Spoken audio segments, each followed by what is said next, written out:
and welcome to my live video in our Facebook group. This week, Sarah and I are talking about the perimenopause. So we've done a little poll and said who wants to know a little bit more. And also recently you've all shared that you've got loads of raging symptoms going on.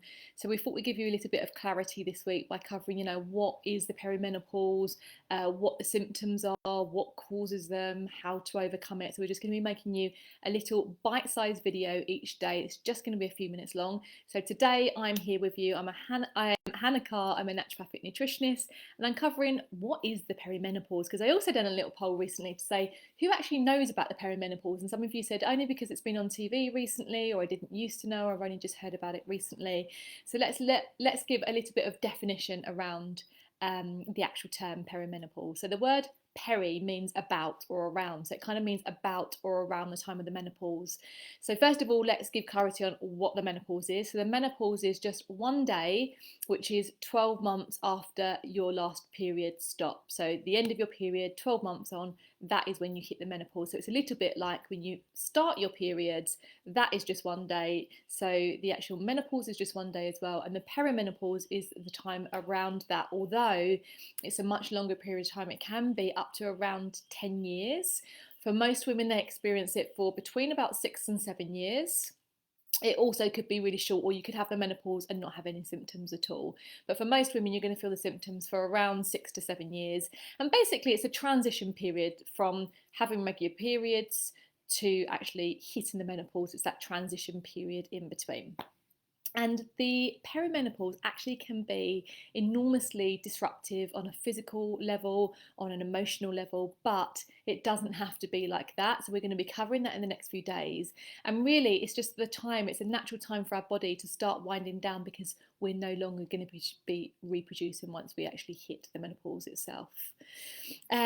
So what else can I tell you? So most women feel the perimenopause around the age of 45. But our hormonal changes start from about the age of 35. So some women are going to tune in, they're going to know something's different, and you may feel perimenopausal symptoms from the age of 35, from the age of early 40s, but for most women it's going to be around the mid 40s, about 45. Actually, I'd be really interested to hear maybe how old are you, and if you felt any of the symptoms yet. I'm 41 and I've definitely noticed some of the symptoms already, so I'd love to hear that from you. And what's actually happening in the body is the ovaries are producing less hormones because you're ovulating less often. You're coming towards the time when you're not going to be ovulating at all, and so your estrogen levels are fluctuating quite a lot in the perimenopause. Your progesterone levels are actually dropping, and testosterone will decline naturally with age anyway, so that is happening as part of the natural process. So as I said, this week I've covered today what the perimenopause is. This week we're going to be covering things like tomorrow, the different phases of the perimenopause, so you can see whereabouts you are in your perimenopausal journey if you're there already. Wednesday I'm going to be talking about the symptoms. Thursday I'm going to be talking about why you get the symptoms, and Friday we're going to be covering what you can do about it, and there's a lot that you can do as well. So let me know if this has resonated with you. I'd actually love to know how many people have seen this video. So are we beating the algorithm? Have you seen it? Give us a comment maybe below, either if you think you're in the perimenopause and would love to hear that and what age you are, or if you don't want to type that, just type, got this or seen this. We'd love to know.